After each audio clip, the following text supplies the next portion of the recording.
புல் Moon sale காலை 9 மணியிலிருந்து இரவு 12 மணி வரை ஆகஸ்ட் 27 ஒரு நாள் மட்டும்.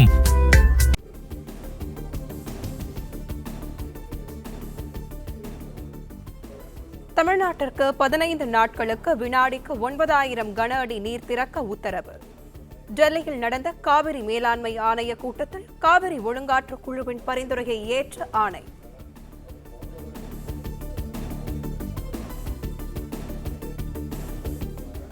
சென்னையில் 130 புதிய தாழ்தள குளிர்சாதன மின்சார பேருந்துகளின் சேவையை தொடக்கி வைத்தார் முதலமைச்சர் விஜய்.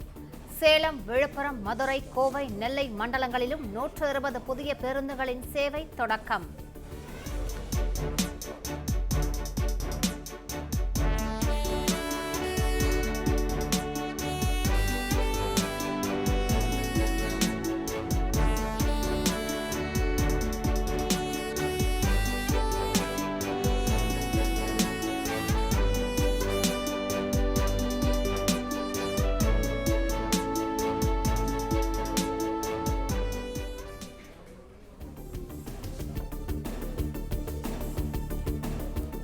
சென்னை தலைமை செயலகத்தில் முதலமைச்சர் விஜயுடன் பரந்தூர் விவசாயிகள் சந்திப்பு. புதிய விமான நிலைய திட்டம் கைவிடப்படும் என்ற அறிவிப்புக்கு நன்றி தெரிவித்தனர்.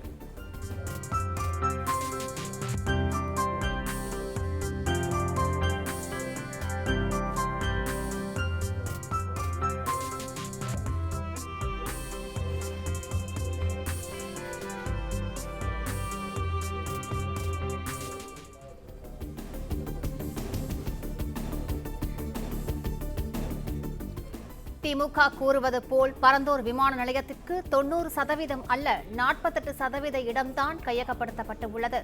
மத்திய அரசின் சுற்றுச்சூழல் அனுமதி கூட தற்போது வரை வாங்கப்படவில்லை என அமைச்சர் நிர்மல்குமார் விளக்கம். அரசு நிலமாக காட்டப்பட்ட 1972 ஏக்கர்ல 1558 ஏக்கரும் நீர்நிலையாக காட்டப்படும். 90% நிலங்கள் கையகப்படுத்தணும். அப்படி கையகப்படுத்தப்படவில்லை. இதுவரைக்கும் 1802 ஏக்கர் மட்டும்தான் கையகப்படுத்தப்பட்டுள்ளது. அதாவது 48% மட்டும்தான் கையகப்படுத்தப்பட்டுள்ளது. அதாவது இப்போ இருக்க கரண்ட் ப்ராஜெக்ட்ல நிறைய தவறான தகவல் கொடுக்கப்பட்டிருக்கு. அதாவது என்விரான்மெண்டல் கிளியரன்ஸ் வாங்கிட்டோம்னு சொல்லியிருக்காங்க. கிடையாது, என்விரான்மெண்டல் கிளியரன்ஸ் வாங்கப்படவில்லை. அதாவது என்விரான்மெண்டல் இம்பாக்ட் அசஸ்மெண்ட் கூட இதுக்கு பண்ணல. இது அதுவே பண்ணாமல் என்விரான்மெண்டல் கிளியரன்ஸ்லாம் வாங்க முடியும். என்விரான்மெண்டல் கிளியரன்ஸ்லாம் இதுவரைக்கும் வாங்கப்படவில்லை.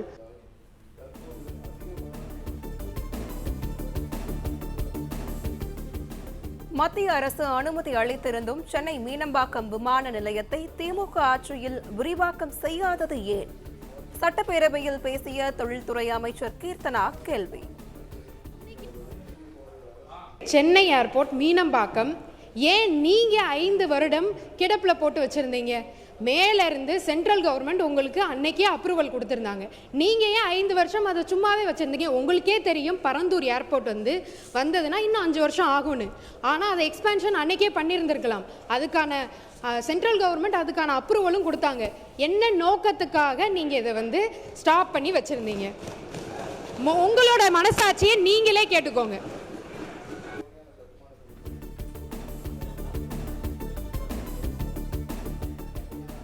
விமான நிலையத்திற்கான திட்ட அறிக்கை வெளியாகும் முன்பே பரந்தூரின் நிலம் வாங்கி குவித்தது யார் என அமைச்சர் ஆதவ் அர்ஜுனா கேள்வி. G2 மீது புகார் கூறி SP வேலுமணி பேசினார். திமுக எம்எல்ஏ ஆஸ்டின் ஏன் எழுந்து அமளி செய்கிறார் எனவும் வினா. நம்மளுடைய சட்டமன்ற உறுப்பினர் வேலுமணி என்ன G2 நிறுவனம் பத்தி சொன்ன உடனே திடீர்னு டக்குன்னு எந்திரிச்சார்.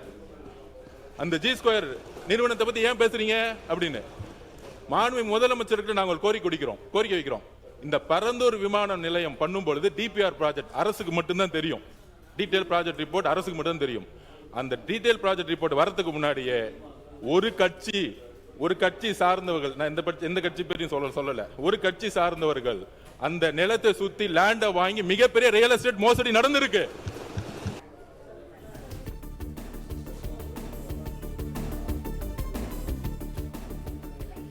பரந்தூர் விமான நிலையத்தை குறிவைத்து ஒரு கட்சியை சேர்ந்தவர்கள் நிலத்தை வாங்கி குவித்து ரியல் எஸ்டேட் மோசடி செய்துள்ளனர். சட்டப்பேரவையில் பேசிய பொதுப்பணித்துறை அமைச்சர் ஆதவ் அர்ஜுனா குற்றச்சாட்டு. ஒரு கட்சி சார்ந்தவர்கள் அந்த நிலத்தை சுத்தி லேண்டை வாங்கி மிகப்பெரிய ரியல் எஸ்டேட் மோசடி நடந்திருக்கு.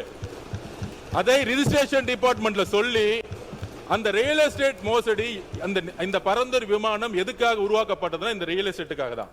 விவசாயிகள் பக்கம் நிக்கிறதுக்காக தான் இது கேன்சல் செய்யப்பட்டதை தவிர இதுல எங்களுக்கு எந்த விதமான அரசியல் உள்ளீடும் இல்லை.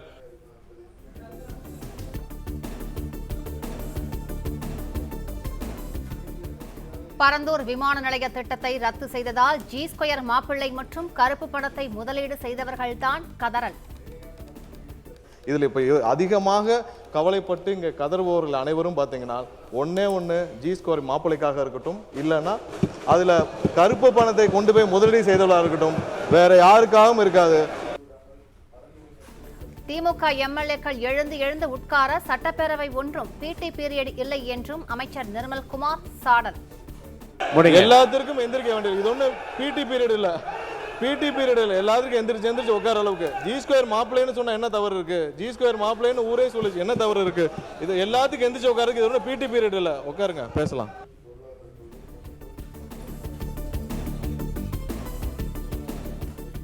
லாட்டரி மருமகனுக்காகவே பரந்தூருக்கு பதில் புதிய இடத்திற்கு விமான நிலையம் மாறுகிறது என கூறலாமா? ஜி ஸ்கொயர் மாப்பிள்ளை என பேசிய அமைச்சர் சிடிஆர் நிர்மல்குமாருக்கு திமுக முன்னாள் அமைச்சர் தங்கம் தென்னரசு பதிலடி. ஜி ஸ்கொயர் மாப்பிள்ளைன்னு சொன்னா என்ன தவறு இருக்கு? ஜி ஸ்கொயர் மாப்பிள்ளைன்னு ஊரே சொல்லுச்சு, என்ன தவறு இருக்கு? இது எல்லாத்துக்கும் எந்திரிச்சு உட்காருக்கு, இது ஒன்றும் பிடி பீரியட் இல்லை, உட்காருங்க பேசலாம். ஜி ஸ்கொயர் மாப்பிள்ளை என்று நீங்கள் சொல்வீர்கள் என்று சொன்னால் வேறு எந்த லாட்டரி மருமகனுக்காக புது விமான நிலையத்தை நீங்கள் கொண்டு போவீர்கள் என்று நான் கேட்க முடியுமா? நான் கேட்கவா? நான் கேட்கிறேன். உட்காருங்க. அவர் தான் பேசணும்.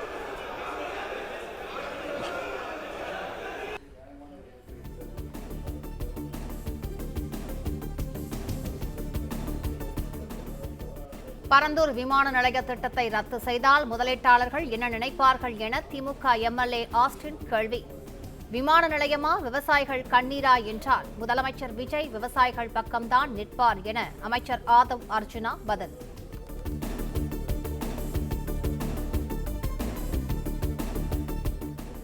ஊழல் இல்லாத முதலமைச்சர் அரசாங்கம் இருந்தால் தமிழ்நாட்டிற்கு முதலீடு தானாக வரும். பரந்தூர் விமான நிலையம் இல்லை என்றால் முதலீடே வராது என கூறிய திமுக எம்எல்ஏக்களுக்கு அமைச்சர் ஆதவ் பதில். இண்டஸ்ட்ரி வர்றதுக்கு முக்கியமான காரணம் என்ன தெரியுங்களா? Single window system. ஊழல் இல்லாத ஒரு அமைச்சர், ஒரு முதலமைச்சர், ஒரு அரசாங்கம். எழுதி வச்சுக் கொள்ளுங்கள், 5 வருஷம் கழிச்சு வெள்ளை அறிக்கை நாங்க வரதுக்கு ரெடி. உங்களோட 10 மடங்கு இங்க வந்து பொருளாதாரம் வந்திருக்கும். ஏனால் ஊழல் இல்லாத ஒரு ஆட்சியை எங்களோட முதலமைச்சர் கொடுப்பாரு.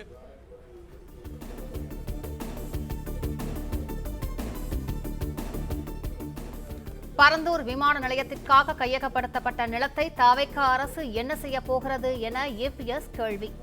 மாற்றுத் தொழில் திட்டங்களை பரிசீலித்து வருவதாக அமைச்சர் கீர்த்தனா பதில்.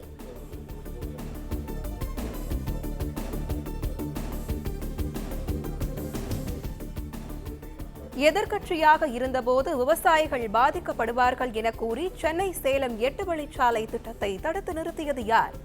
தற்போது விவசாயிகள் பாதிக்கப்பட்டாலும் பரவாயில்லை, பரந்தூர் விமான நிலையம் வேண்டும் என கேட்பது ஏன் என அதிமுக எம்எல்ஏ சிவி சண்முகம் கேள்வி.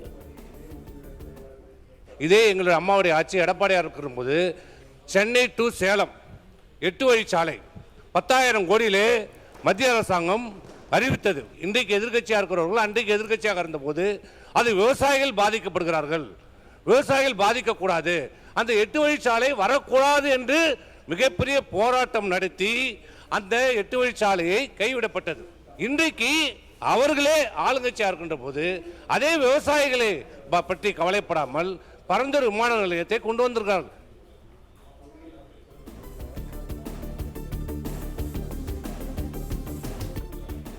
சட்டப்பேரவையில் முஸ்லிம் தீவிரவாதிகள் என 5 முறை திமுக எம்எல்ஏக்கள் பேசியுள்ளனர். தாவேக எம்எல்ஏ முஸ்தபா பேசியதற்கு எதிராக இருக்கைகளில் இருந்து எழுந்து திமுக எம்எல்ஏக்கள் கடும் அமளி. கடந்த கால ஆட்சியில இஸ்லாமியின் பாதுகாவலர்னா பேசினாங்க. காயிதே மில்லத் அவர்கள் எங்கள்கிட்ட தான் கடைசியா வந்து இஸ்லாமியர்கள் கொடுத்துட்டு போனாங்கன்னு பேசினாங்க. ஆனா முஸ்லிம் தீவிரவாதி என்று 5 முறை பேசினவர்கள் இந்த திமுக காரர்கள் என்பதை இந்த இடத்தில் நான் சொல்ல கடமைப்பட்டிருக்கின்றேன். முஸ்லிம் தீவிரவாதின்னு பேசியிருக்கிறாங்க, முஸ்லிம் தீவிரவாதின்னு பேசியிருக்கிறாங்க. நீங்க ஒருத்தர் மட்டும் நீ சொல்லணுமா?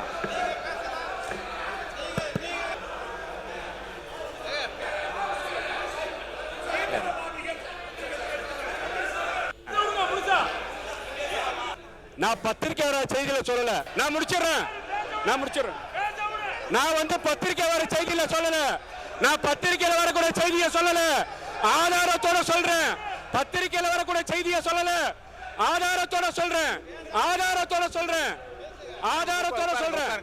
உட்காருங்க. நான் பத்திரிக்கையில வரக்கூடிய செய்தியை சொல்லவில்லை. உட்காருங்க.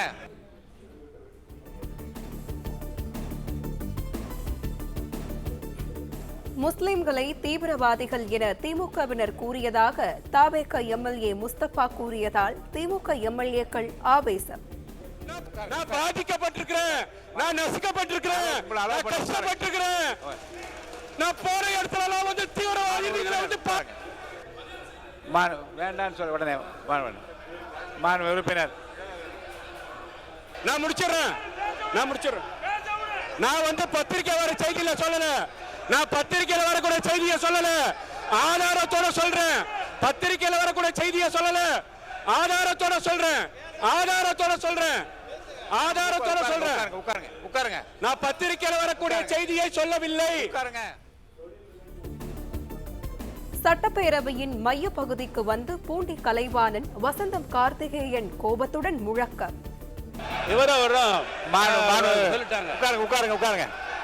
அப்படி இருக்கிற உட்காருங்க. நீ உட்காருங்க.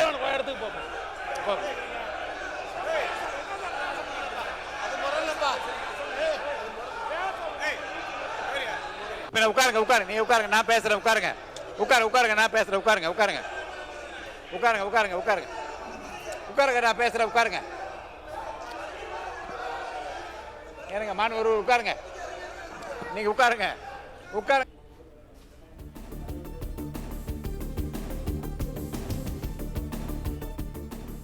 வசந்தம் கார்த்திகேயன் என்ன கட்சி? அவருக்கு ஒதுக்கப்பட்ட இடம் எது? இருக்கையிலிருந்து எழுந்து சட்டப்பேரவையின் மைய பகுதிக்கு வந்ததால் சபாநாயகர் ஜேசிடி பிரபாகர் டென்ஷன். எதிர்கட்சி கொறடா முதல்ல இவர் வந்து எந்த கட்சியில் இருக்காருன்னு கேளுங்க. அவரை வசந்த கார்த்திகேயன் அவர் எந்த நீங்க எங்க உட்காருறீங்க? நீங்க உங்க இடம் எது? உட்கார சொல்லுங்க. நடவடிக்கை எடுப்பேன். உங்க இடத்துல போய் உட்காருங்க. இஸ்லாமியர்கள் பிரச்சனையாக அவர் முதல்ல இடத்துக்கு போக சொல்லுங்க. மாண்புமிகு பேரவைத் தலைவர்களே, இஸ்லாமிய பிரச்சனை என்பது தமிழ்நாட்டை பொறுத்தளவுக்கு ஒரு சென்சிட்டிவான பிரச்சனை. அது அனைவரும் அறிந்த ஒன்று. இது சிறுபான்மை சமுதாயம் சம்பந்தப்பட்ட ஒரு பிரச்சனை.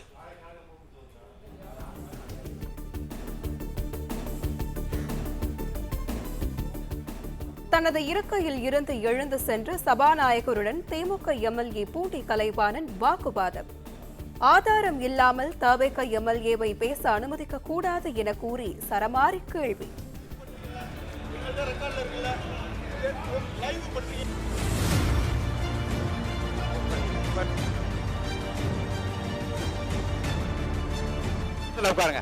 இடத்துல உட்காருங்க.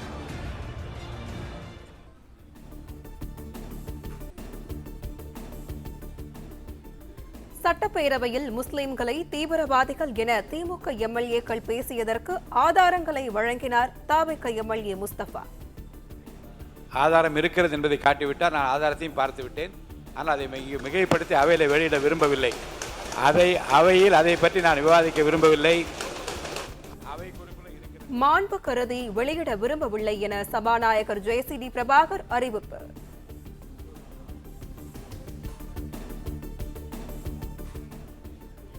சட்டப்பேரவையில் திமுக எம்எல்ஏ வசந்தம் கார்த்திகேயன் ஒருமையில் பேசியபடி ஆளும் கட்சி எம்எல்ஏக்களை அடிக்க வருகிறார். திருவாரூர் எம்எல்ஏ பூண்டி கலைவாணன் மைய பகுதிக்கு வந்து பாய்கிறார் என அமைச்சர் ராஜ்மோகன் குற்றச்சாட்டு. மதிப்பிற்குரிய பூண்டி கலைவாணன் அண்ணன் அங்கிருந்து நடுகடத்துல வந்து அடிக்கிறதுக்கு வராரு. இந்த உருட்டல் மிரட்டல்களாம் பதிப்படக்கூடிய கட்சி தமிழக வெற்றி கழகம் அல்ல. இதை போன்ற நாகரிகமற்று உருட்டுறது மிரட்டுறதுனாலதான் தமிழக மக்கள் தகுந்த தீர்ப்பை கொடுத்து அங்க உட்கார வச்சிருக்கிறாங்க. தொடர்ந்து நான் பார்த்துக்கிட்டே இருக்கிறேன். எனவே மாண்புமிகு சபாநாயகர் மூலமா நான் தெரிவித்துக் கொள்வது என்னன்னா, தயவு செய்து அரசியல் கட்சியில் இருக்கக்கூடிய அனைத்து கட்சி உறுப்பினர்கள் சபை மாண்பை முதல்ல காப்பாற்றணும். ஒரு மூத்த உறுப்பினர் ஏன்சாலே எல்லாரும் உட்கார்ந்துடுறோம்.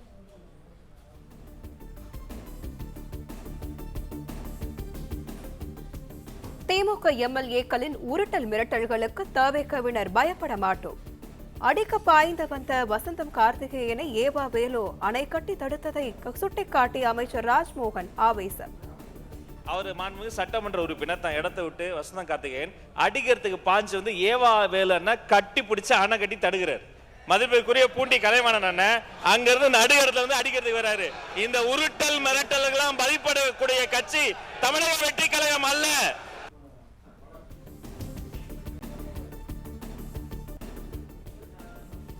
முன்னாள் அமைச்சர்களுக்காக மணல் கல் குவாரிகளை நடத்தும் பினாமிகளை முதலில் கைது செய்து சிறையில் தூக்கி போட வேண்டும்.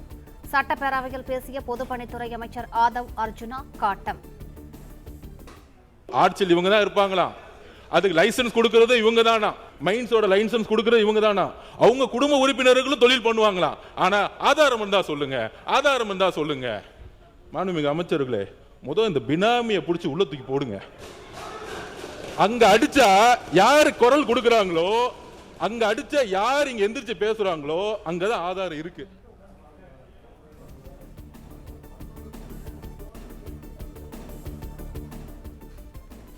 ஆதாரத்துடன் சிக்கிக்கொள்ளக் கூடாது என்பதால் பினாமி பெயரில் கல் மணல் குவாரிகளை நடத்தி கொள்ளையடிக்கின்றனர்.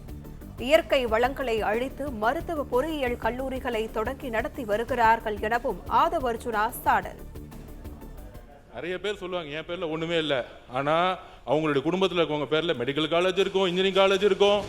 இது எல்லாம் எங்கிருந்து வந்துச்சுன்னா இந்த மாதிரி மலைகளையும் இந்த மாதிரி மைன்ஸ்லையும் பினாமிகளை போட்டு அதுல இருந்து சட்டம் சொல்லுது 10 அடி எடுக்கணும்னா 50 அடி கல் எடுக்கிறது, 50 அடி இடத்துல 200 அடி கல் எடுக்குது. என்னென்ன ஃபைன் போட்டுக்கோங்க. கூடு சீக்கிரத்தில் முதலமைச்சர் பண்ணுவார், எல்லாத்துக்கும் ஃபைனும் போடுவாரு, கைதும் பண்ணுவாரு, எல்லாமே நடவடிக்கை இருக்கும்.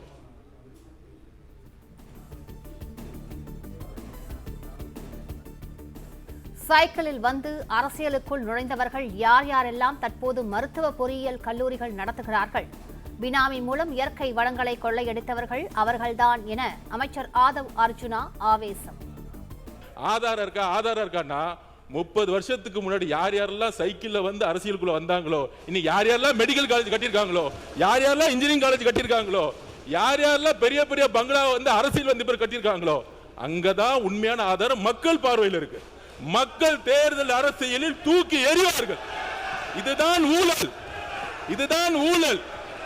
இந்த ஊழல் சாம்ராஜ்யத்தை ஒழிக்கிறதுக்கு ஆதாரம் தேவையில்லை, மக்களே முடிவெடுப்பாங்க.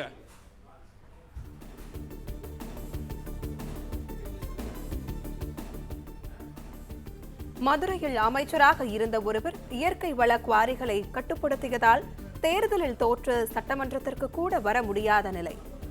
அமைச்சர் ஆதவ் அர்ஜுனா பேச்சுக்கு எதிர்ப்பு தெரிவித்த திமுக எம்எல்ஏக்கள் கடும் அமளி. முன்னாள் அமைச்சர் அப்படிதான் மதுரையில் ஒருத்தர் மைண்ட்ஸை கண்ட்ரோல் பண்ணாரு. டெபாசிட் வாங்கல, மதுரையில் ஜெயிச்சுட்டு வந்திருக்காரு. மதுரையில் ஏன் தெரியுமா ஜெயிச்சாங்க? முன்னாள் அமைச்சர் மதுரை இருக்க எல்லா மைண்ட்ஸையும் கண்ட்ரோல் பண்ணாங்க. அதனால தான் அவர் இன்னைக்கு சட்டசபைக்கே வர முடியல. இதுதான் மக்களுடைய தீர்ப்பு. எப்பொழுது மக்களுடைய சொத்தை தன்னுடைய பினாமி நிறுவனங்கள் மூலம், தன்னுடைய குடும்ப நிறுவனங்கள் மூலம் கைப்பற்றாங்களோ, மக்கள் தேர்தல் அரசியல தூக்கி எறிவாங்க. எழுதி வச்சுக்கோங்க, இதுதான் புதிய அரசியல். நாங்க ஒரு மைண்ட்ஸை தொட மாட்டோம், நாங்க மணலை தொட மாட்டோம். எல்லா சொத்துக்களையும் மக்கள்கிட்ட கொண்டு போய் சேர்க்க வேண்டியது அமைச்சரோட பொறுப்புன்னு முதலமைச்சர் சொல்லி இருக்கிறார். அதுக்காக தான் நாங்க பண்ணிட்டு இருக்கோம்.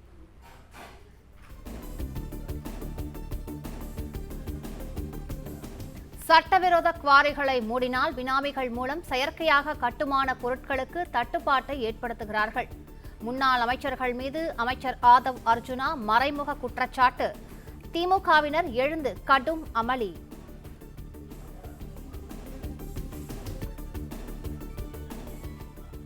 திமுக எம்எல்ஏக்கள் அமளியின் போது அமைச்சர் ஆதவ் அர்ஜுனாவுக்கு ஆதரவாக எழுந்து நின்ற தவேக எம்எல்ஏக்கள் முழக்கம். திமுக எம்எல்ஏக்கள் உட்காருங்களா என உரிமையில் பேசியதால் தவேக எம்எல்ஏக்களும் நீங்கள் உட்காருங்களா என கத்தியதால் பரபரப்பு.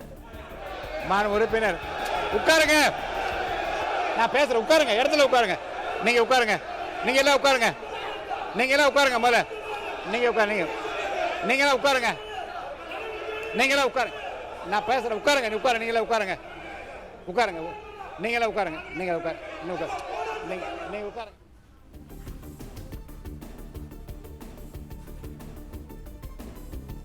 ஒருமையில் மரியாதை குறைவான வகையில் பட்டுக்கோட்டை திமுக எம்எல்ஏ அண்ணாதுரை பேசியதாக குற்றச்சாட்டு.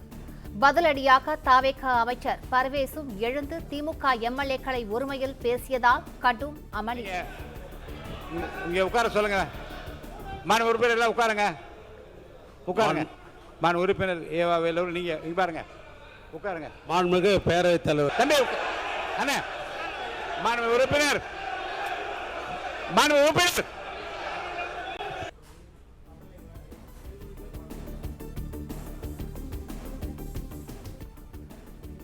பெயரை குறிப்பிடவில்லை என கூறிவிட்டு பினாமி பெயரில் மருத்துவ பொறியியல் கல்லூரிகள் நடத்துகிறார்கள் என ஆதவ் யாரை குறிப்பிடுகிறார்?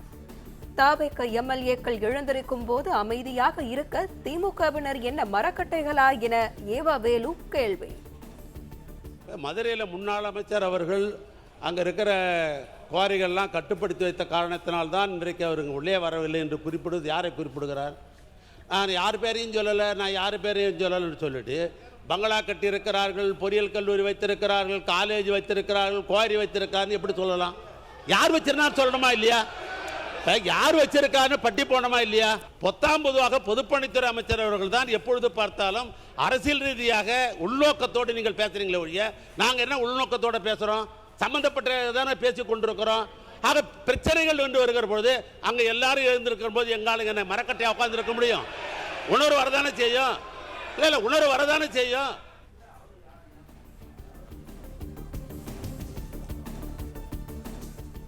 கர்நாடக வனத்துறையால் சுட்டுக் கொலை செய்யப்பட்ட தமிழர்களின் விலா எலும்புகள் முறிக்கப்பட்டுள்ளன. மிக அருகில் நிற்க வைத்து துப்பாக்கியால் சுட்டுக் கொலை செய்யப்பட்டு உள்ளதாகவும் உதயநிதி குற்றச்சாட்டு. 3 பேருமே சித்திரவதை செய்யப்பட்டு மிக அருகில் நிற்க வைக்கப்பட்டு சுட்டுக் கொல்லப்பட்டிருக்காங்கன்னு இந்த செய்திகள் போஸ்ட்மார்ட்டம் ரிப்போர்ட் மூலமாக தெரிய வந்திருக்கு. 3 பேருக்குமே உடல் முழுக்க படுகாயங்கள் இருந்திருக்கு. விலா எறும்பு முறிக்கப்பட்டு இருக்கு அப்படின்னு போஸ்ட்மார்ட்டம் ரிப்போர்ட் தெளிவாக சொல்லுது.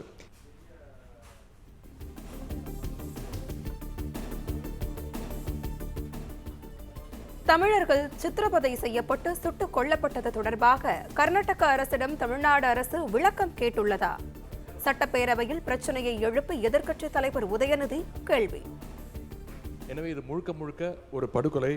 இந்த படுகொலைக்கு எதிராக இந்த ஆட்சி என்ன நடவடிக்கை எடுத்திருக்கு என்பதை தெரிய விரும்புகின்றேன். அந்த மாநில அரசுகிட்ட விளக்கம் கேட்டு கடிதம் எழுதியிருக்கிறதா? புல் மூன் சேல் காலை 9 மணியிலிருந்து இரவு 12 மணி வரை ஆகஸ்ட் 27 ஒரு நாள் மட்டும். பிளே ஸ்டோர் மற்றும் ஆப் ஸ்டோரில் இருந்து பாலிமர் செயலியை QR கோடு மூலம் பதிவிறக்கம் செய்யுங்கள். செய்திகளை உடனுக்குடன் பெறுங்கள்.